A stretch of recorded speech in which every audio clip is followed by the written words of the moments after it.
Hi, welcome to the Spiritual Connection Show. I'm your host, Katie Augustyn. So, I'm an energy healer, I'm a shamanic practitioner, I'm a transformation coach, and I'm the spiritual head of the Transformation Center CT, which is located in Westport, Connecticut.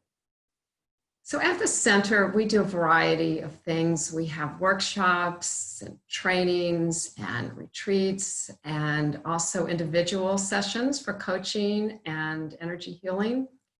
Right now, during the pandemic, everything we're doing is online, but any energy healing can be done at a distance. So that's still a very active part of what's going on. And we also have our satsang, which is Sanskrit for in the company of the truth. And we hold those once or twice a month on Zoom. So you can check it out on our website, which is Transformation Center CT. So I'm just going to share the contact info for that. So if you want to check it out, this is where you can find it, transformationcenterct.com. And there's the email address and the phone number if you'd like to contact us. Okay, great. So most of you who have watched the show know that every week I have a different guest. And, take the opportunity to learn from the guest and, listen to their story about their spiritual journey, what they're up to, lots of stuff that you can learn for yourself because we're here to support you on your path. So welcome to the show, everybody. So tonight, my guest is a very special friend, Cathy French. Welcome to the show, Cathy. Hey, Katie, good to be here. Thank you so much. Yeah, it's great. It's great to see you. So I'm going to introduce Cathy. We've known each other for I think it's almost 15 years now. It's gone so fast.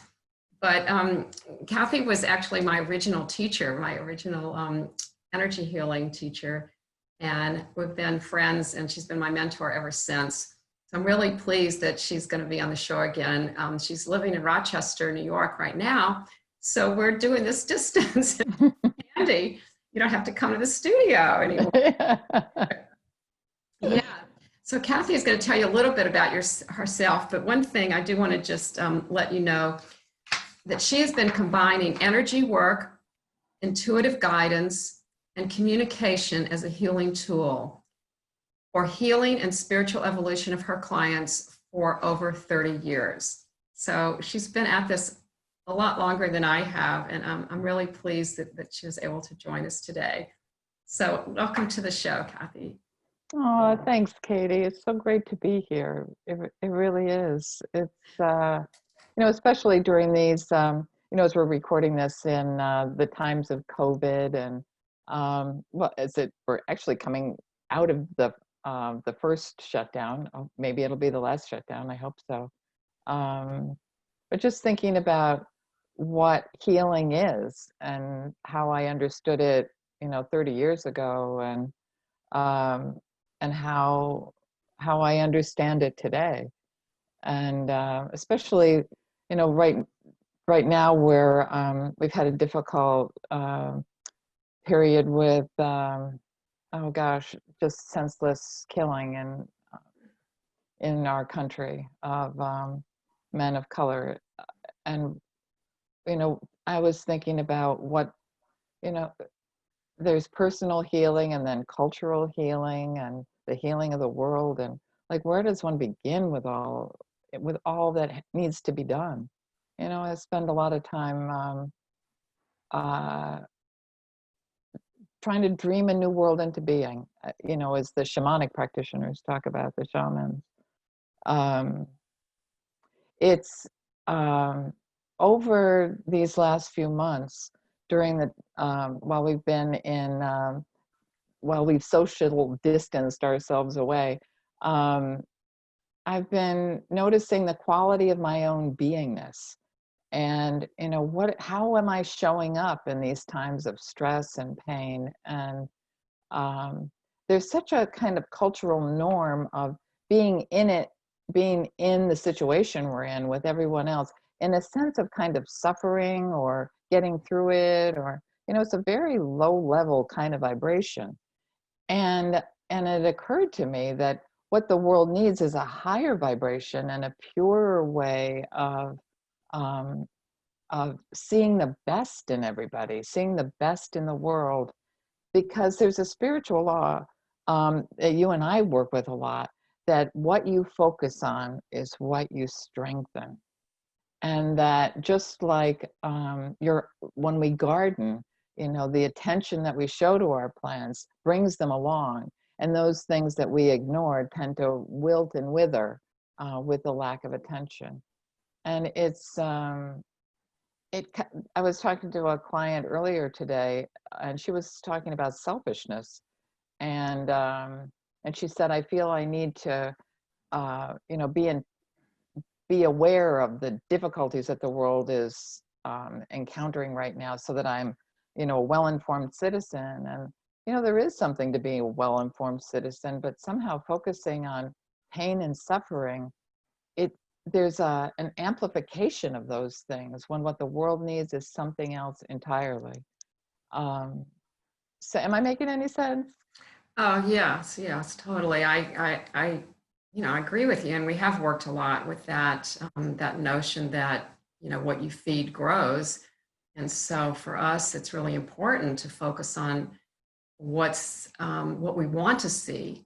Like we can do it on an individual basis with the people we work with as clients or our family, and just see the best in them. Just look, and we see the potential, the light, the love, and if you come from that place, you kind of create what the person that you want. It's like you bring out the best in somebody.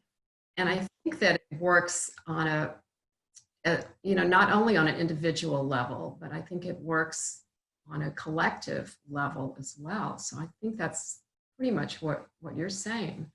Absolutely. Absolutely. I love the way that that you put that. That was really beautiful. Yeah, bringing out the best of a situation. It's it. I was thinking as you were talking about how precious a moment it is when we feel that we've been truly seen by someone, not just for the best parts of ourselves, but really seen, loved, and accepted for just who we are. Someone unique, someone different, someone, with common qualities as well. So often we feel unheard or unseen or undervalued or not valued at all. And I think these kinds of interactions, when we are, when we're in the company of other people, of really being present for another person, of being present in the present moment, is can be a very powerful experience, especially for people who are, who receive it. They can be quite shocked. It's been my experience. You're really listening to me? You really see me? Wow. Yeah.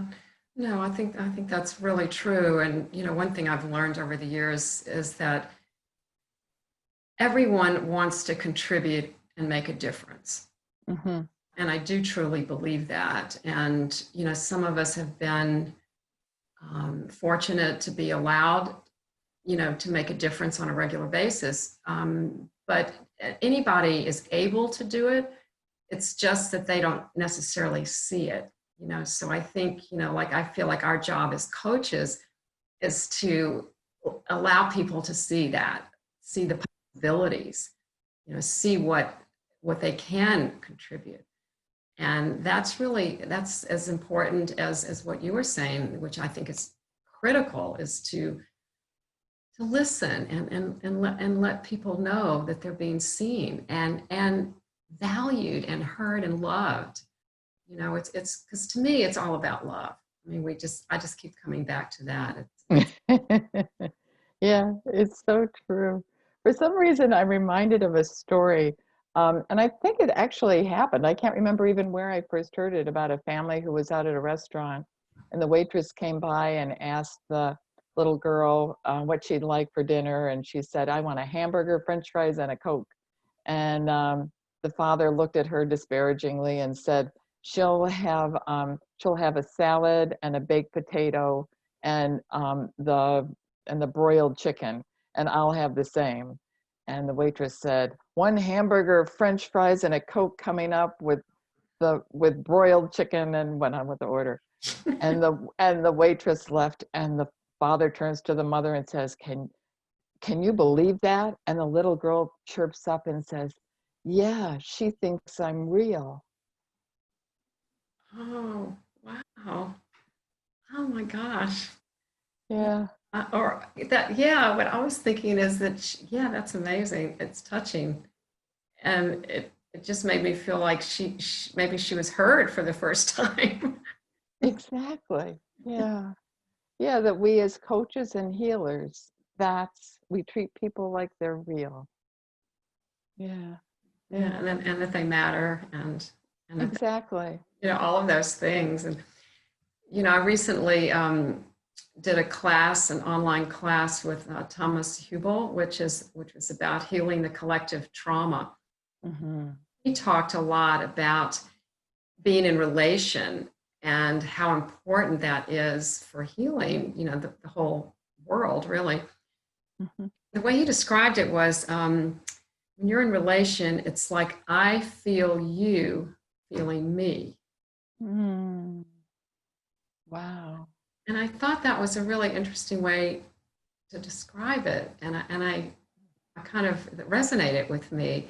So even though we're not together right now because we're seeing each other on the screen, and that's how the class was held, via Zoom, he had us practice, with each other, feeling each other.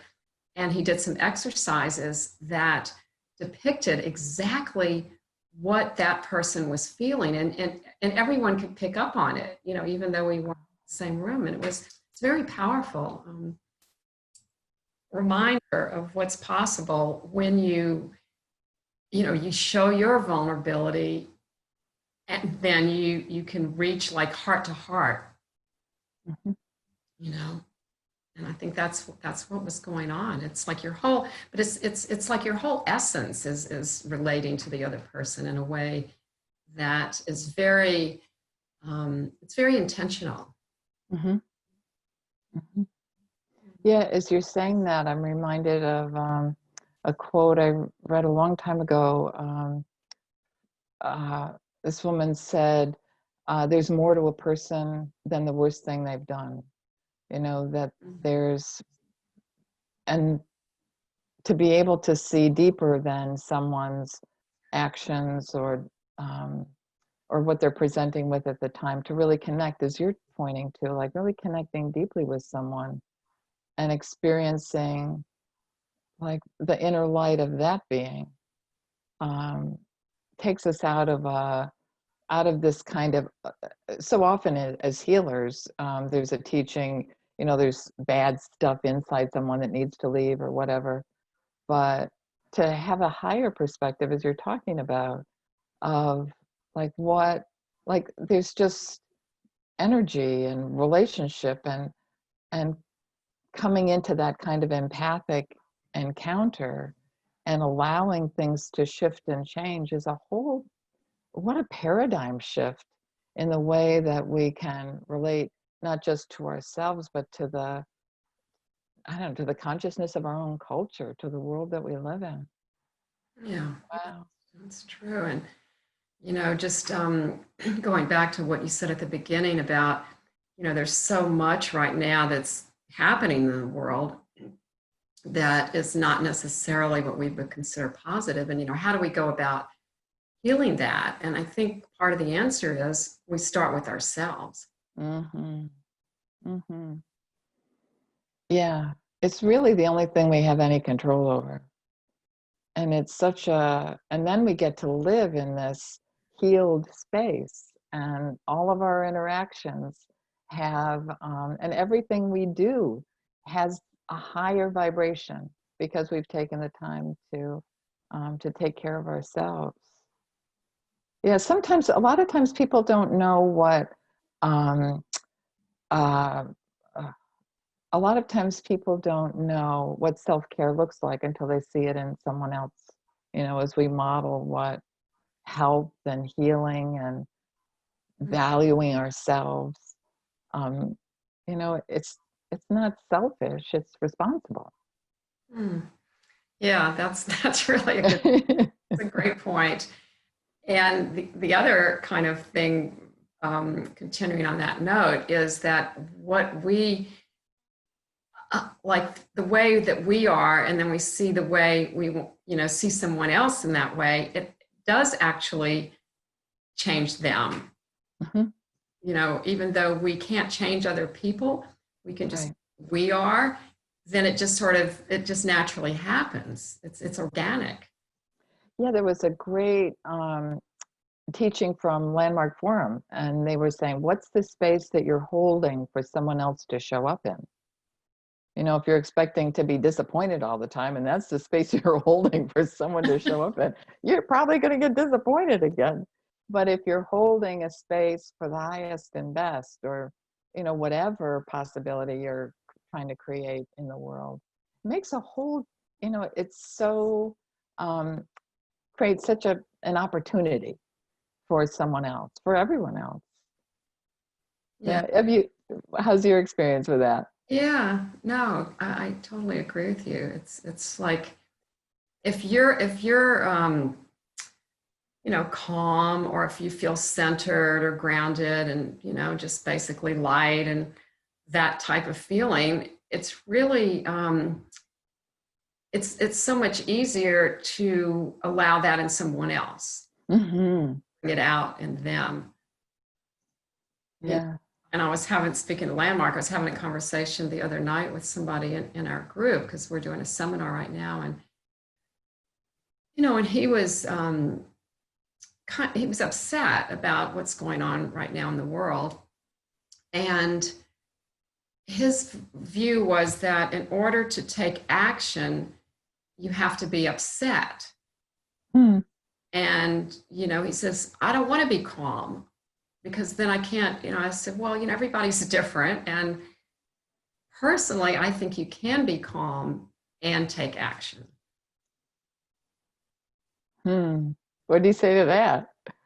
Um, I don't, I don't think he did respond to that, because it had to maybe just, Sit with him? he had to process it or something. But yeah, I started thinking about, everybody's different how we go about doing things. What you're bringing and spreading, we're all together and basically on the same page, but it's going to land a little bit differently than what someone else is. The other thing too is that I think first we begin with reaction, as maybe it sounds like this fellow, and then comes, as when we're in a space of centeredness, then we can respond. It's a different place on the path. Not to say that once you get to one step, you never go back to the other, but Mhm. um, but there is a difference in reacting and responding. Certainly, I think that's one of the reasons why anger has, is held so much more socially acceptable these days, because people just then are, if you're angry, you can just react and do whatever. It's a very empowering kind of a feeling. It obviously has its limitations, but I can see the attraction for people who haven't had the opportunity or the inclination to learn a different way of being. It it this path that we're on requires a lot of work, and a willingness to be vulnerable, and a willingness to look at our own shortcomings without judgment. Learning to live without judgment in a culture that seems to treasure judgment at times, um, it takes a certain something to want to do it. I am so glad that I've embarked on this journey, and it's given me way more than I ever even knew was possible. Yeah, So, it's great. Yeah, you said, it's been over 30 years. how, what would you say, like, how would you advise or characterize, like if somebody wanted to get started on spiritual path, what would the first thing that they could do? What would you think that would be? The first thing to do if you want to get on the spiritual path, it shows up. Um, I would say listen to your heart first, foremost, and always. Follow the guidance that comes from within. Learning how to listen to that. Certainly, working with either of us or working with a coach, that helps. A lot of people come to spirituality through religion. So whatever practicing whatever your religion is can bring you into a contact with a higher vibration, and that certainly can be your guide. Um, Staying grounded, treating yourself well. These things I think are very helpful too. Um, One of the things that I would like to advise people not to do is to try to be holy or good. I don't think that is, that's not on the path of spirituality that I follow. That can be totally annoying. What we're looking for is for people who want to be themselves and discover just the simplicity and the beauty of just being oneself. That's the path of spirituality that I follow, and it's given me all the challenge and all the reward I can handle. And I look for more. I look for more in the future. How about you? What would you say, Katie? Um, yeah, I think it starts with knowing yourself Mm-hmm. Yeah. and being honest about what's important to you, what your values are. Starting with that, looking at that, maybe getting some. I think some energy healing is always helpful. Because that. I mean, maybe that's because that's how I started. And when you're learning to be an energy healer, you're also getting a lot of healing. Mm-hmm. Well, actually, whenever we do healings, we get healings, right? Yeah. But then Mm-hmm. it was kind of new to me, and I was like, this is really powerful. Kind of, Yeah. I don't know what I was expecting, probably nothing. And, I didn't have an expectation. And it was very, very helpful for me to start to do that. Good beginning for me. One of the things I think we're pointing to too is the power of community. Coming to the Transformation Center and taking the classes that are offered there, or like coming into community with other like-minded people. It can be lonely out there on our own as we try to find a better way of being, a higher, learning how to connect to that voice within, and all of those things. We can sound like crazy people to the people around us if they really aren't on that same page with us. So finding someone who can say, I know just what you're talking about, can be hugely empowering and just a godsend to people who are looking for a spiritual path. Yeah, that's a really good point. And that's how I met you. Yeah, No you get accident, great no friends accident. out of it. Yeah, yeah. Yeah, I'm a perfect example. But yes, I can see that because, when we get people that call us or email us or whatever and asking, how to get connected. And that's really, it is really important. And I hadn't thought of it that way, but it it allows them to ask questions in a meaningful way and get some right away, some feedback, some communication. Not that we have all the answers by any stretch, but it just starts to open your eyes in a way that allows you to see differently, I think. Mm-hmm. The other thing too is that everybody starts this. We talk about a path, but it's really an interdimensional um, space that we're traversing. And so when people's awareness begins to awaken, it can be anywhere out there. Sometimes people start seeing auras, or they have dreams that feel very powerful. Or, well, my teacher Samyama says, the spiritual path is for people for whom happiness is not enough. You know, there can just be this kind of underlying, I should be happy with everything I've got, and I'm not. You know, it can be that kind of a yearning. Or you find or a spiritual book falls into your hand and you're just like, can this be true? Is this, you know, so recognizing that something is afoot, something's opening up in you, or sometimes it can begin with great joy and sometimes great sorrow. Sometimes it's pain that'll get us here, because that's the only thing that really gets our attention. So yeah, no, that's very true. And no, you're absolutely right. It's different for each individual, and there's no one way to do it. Or so maybe it was kind of a silly question. No, I think it's really important, because some people think, well, I'm not really on a spiritual path because I'm not seeing auras, or I don't even know if I believe in God, but there's something inside of me that just feels, I don't even know what it is. You know, that it's important for people to realize that when you've exhausted the resources outside that seem reasonable to you, that it may be that you're spiritually awakening. That's, you know, a lot of the times that's the way the call begins, you know.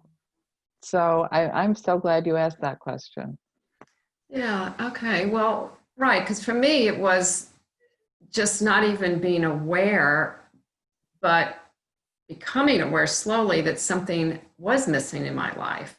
I had, like you said, I had a great life. Everything was wonderful, but you know, just something was missing, and I didn't know that it was a connection to spirit, because I had been raised, you know, in the Catholic religion, and for some reason it just didn't stick with me. It didn't. It wasn't what I needed, I guess.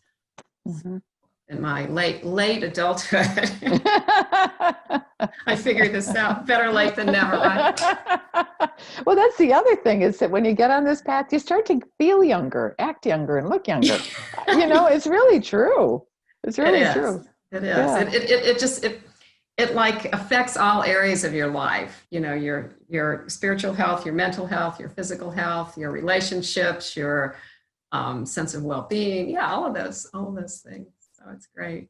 Well, I'm happy we're on this path together. Me too. Thank you, Katie. We're going to have to start to wrap up. I know this half hour goes by so fast.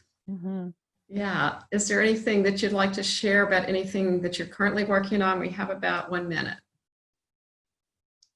I guess what I can say that I'm working on is evolution, and I encourage everyone else to do the same, to reach to your highest, and to look to the light always. The light is everywhere, and to believe in yourself and your ability to bring forth your greatest contribution yet.